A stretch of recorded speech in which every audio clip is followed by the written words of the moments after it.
Welcome to day 2 of finding your way through the wilderness. When things go wrong, God saves. I will sing to the Lord, for he is worthy of great honor. He has thrown the horse and its rider into the sea. Exodus 15:1. The parting of the Red Sea.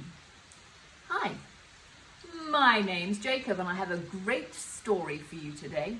It happened right here where I'm sitting and I can still hardly believe what I saw. Me and my family are travelers. That means we spend a lot of time going from place to place in the desert, looking for good spots to water our livestock, set up camp for a few months so our flocks and herds can graze, and we can sit around and tell stories. I have lots of brothers and sisters and cousins, and our main job is to look after the donkeys and the goats, making sure they have enough to drink and don't wander off in groups, and keeping the wild animals away during the night. We have competitions with our slings to see who can hit the furthest tree. We also have races around the flocks and herds, and I have to admit, even if I say so myself, I am the fastest boy in the wilderness. My sister says I run so fast, it's as if I'm flying, so her nickname for me is Jay, like the bird. So mostly everyone calls me JJ, but you can call me Jacob since I'm now 12. About a week ago, just as we were arriving at our spring camping spot in the foothills where it's cooler and there's water and shade, lots of rocks for me and my brothers and sisters and cousins to climb, and places where we can keep a lookout for the bandits and great armies and giants that we can fight with our clubs. As we were arriving, I noticed a pillar of smoke. Nothing else, just smoke, and I thought, wow, that's a massive bonfire they've got going on over there, whoever they are. And we began to run to higher ground where we could get a better view. My eyes are pretty good. Like an eagle's eyes, my father says. Perhaps I should have been born a bird. I could have been a jagal.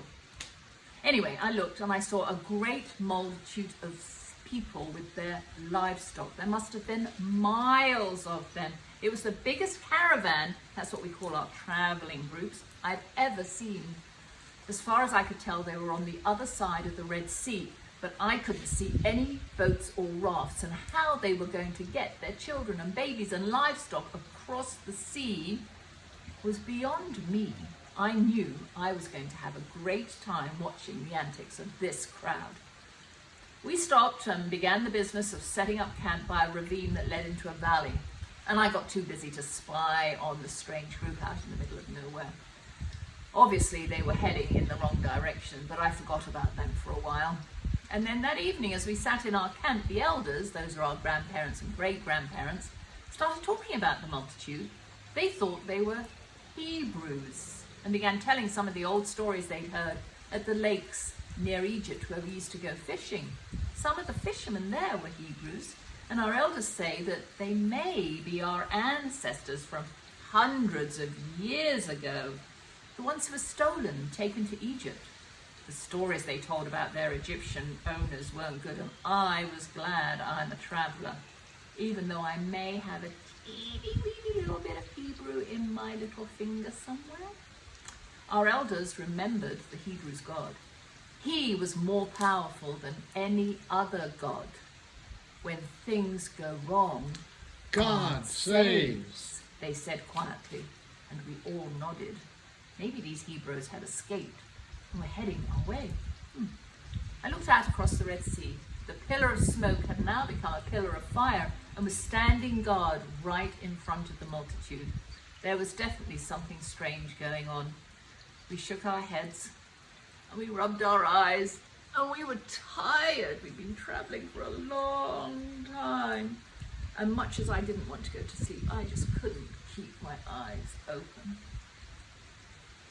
The following morning, after we'd done our chores, me and the others climbed up to a flat rock where we could get a better view, and we could watch what was going on the beach below. We saw something dazzling on the horizon. Is it another great gathering of people? They were coming closer and closer to the multitude that was on the beach. They had fancy helmets and shields that glistened in the sunlight, almost blinding us. And soon I could see it was an army, a great army of horsemen and chariots marching across the desert in a beeline for the multitude. As they drew closer, a noise started up, and I could hear the shouts of fear and groaning and wailing and despair from the women and the children, and there were men yelling and waving their fists, and fights were breaking out, and my brothers and cousins and I fell into each other and wrestled, caught up in the frenzy. When we looked again, we could see that the multitude were trapped on the beach between the dazzling army behind them and the Red Sea in front of them. Their shouts had become so loud we could hear what they were saying. Better to serve the Egyptians Than than leave leave our our homes homes only to die In in the the desert. desert! We should have stayed where we were. The noise was so great, some of the elders and our parents came up to find out what was going on. Those are the Egyptian Pharaoh's army, someone said. Something must be very wrong in Egypt. We looked at our elders and then back at the scene unfolding between us. Pure panic. The multitude were trying to get away from the army, but of course there was no way out. When things go wrong, God saves, the elders murmured. And everything did seem to be going wrong for them. They were trapped. As the morning melted into afternoon, we heard a man who must have been their leader tell them, Stand firm. his voice was very loud and carried all the way over to us. See the salvation of the Lord! The Egyptians you see today, you will never see again. We looked at each other as a hush fell on the great multitude. The Lord will fight for you, and you can be still. And the commotion that had been going on for hours calmed down even as the Egyptian army advanced steadily, their helmets and shields glinting in the evening sun. That must be the man Moses, said my dad. He lived in Midian for a while. I'm told he heard God's voice in a bush and went back to Egypt to rescue the Hebrews, his people, God's people, from slavery. Those are Hebrews, I asked. My parents nodded. We heard this man Moses, his voice carrying to us on the sea breezes, tell the great multitude of people to move on to the beach. He lifted up his staff and he pointed it towards the sea. When things go wrong, God saves, we muttered under our breaths. And as the multitude started towards the Red Sea, we saw the pillar of smoke become like fire and light up the night sky and move to the back between the two camps. Moses' hand was still lifted, pointing his staff toward the sea. And you'll never, never believe what happened. The sea parted. I promise, I saw it with my own eyes. An east wind came up all night and drove the sea apart. We could see it from where we were standing, the people going through the middle of the sea on dry land. I promise you that's what happened. I saw it with my own eyes. It was as amazing as it is true. The multitude going through the sea with a wall of sea on one side and a wall of sea on the other side. And when they got to the other side, they were dry. The pillar of fire stood between the two camps all night while these Hebrews crossed. We stayed on the ledge watching. We didn't want to go down to the camp. The view of the fire and the divided sea was too great to miss. The Egyptian army couldn't move. They were trapped behind the pillar of fire. When things go wrong, God saves, we shouted when the first light appeared over the horizon and the crossing was almost over. Then the Egyptians followed them into the sea. All their chariots and all their horsemen went after them, but when they got to the middle, their chariot wheels started to get stuck in the mud, and the horses started to rear up and panic, and they threw their riders off into the sea, and they began to turn back, and they were shouting and screaming, The Lord, Lord fights for them against not us. Go Go back! back! Go Go back! back! But they couldn't.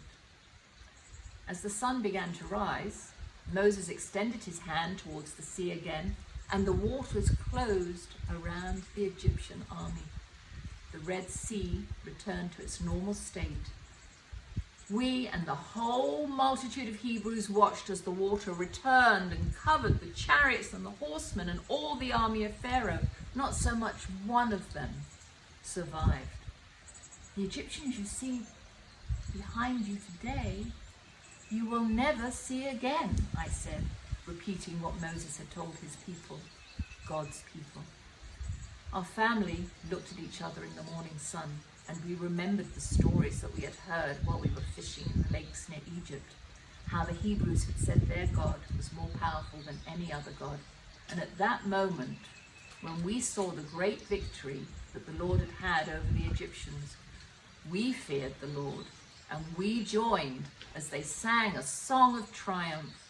We clapped our hands, we danced, we rejoiced with these people who had a God who could save them from such a mighty nation in such a miraculous way. When things go wrong, God saves, we sang.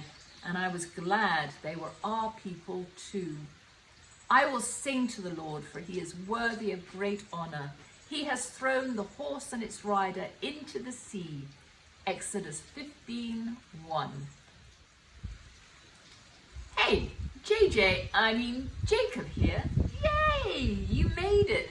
Thanks for joining me and listening to my Red Sea adventure. When things go wrong, God saves.